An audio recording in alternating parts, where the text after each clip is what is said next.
chào các em. Hôm nay cô sẽ hướng dẫn các em cách download phần mềm Typing Stats và cách cài đặt. Cái thứ nhất, chúng ta sẽ vào phần mềm Tóc hoặc là Google Chrome hoặc là Firefox để mà chúng ta thực hiện download. Đường dẫn đây là đường dẫn download của chúng ta. Các em hãy quan sát và các em copy đường link download này về. Đây là đường link download. Các em copy về và các em copy qua phần mềm Cốc hoặc là Google Chrome hoặc là Firefox. Rồi sau đó các em sẽ enter. Rồi nhiệm vụ của các em là vào phần mềm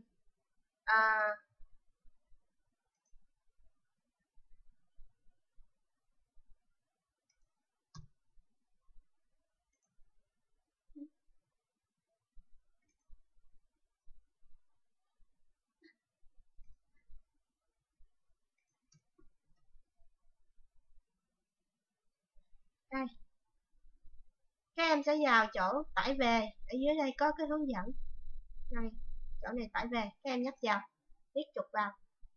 Sau đó các em tải về, ở đây cô đã tải rồi, bởi vậy nó sẽ báo là có tải rồi. Các em ok. Rồi thời gian tải. Sau đó các em mở thư mục. Đây chúng ta đã download được vào trong cái thư mục là download compress. Các em vào đây, các em nhấn phải chuột, các em chọn Extract to phần mềm. Các em giải nén nó ra. Này, những cái này các em đừng có quan tâm, các em chỉ quan tâm đến các file nào liên quan đến Typing Test setup.exe. Đây là file chạy.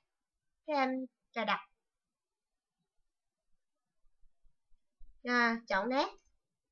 Chọn I accept. Các em next tiếp. Install. Đây, bắt đầu chạy thử để mà các em quan sát màn hình chính của nó đây. Vậy là các em đã cài đặt thành công phần mềm. Ở đây cô đã đặt tên thử, như là tên Thi, hoặc là mấy em có thể sử dụng tên khác, ví dụ tên của mấy em, tên Hoa chẳng hạn, để các em vào các em thực hành. Đó, đây là giao diện phần mềm. Các em vào đây. Ok, đây. Sau đây là cô đã hướng dẫn xong cái phần download và cài đặt phần mềm. Cảm ơn các em đã quan tâm theo dõi.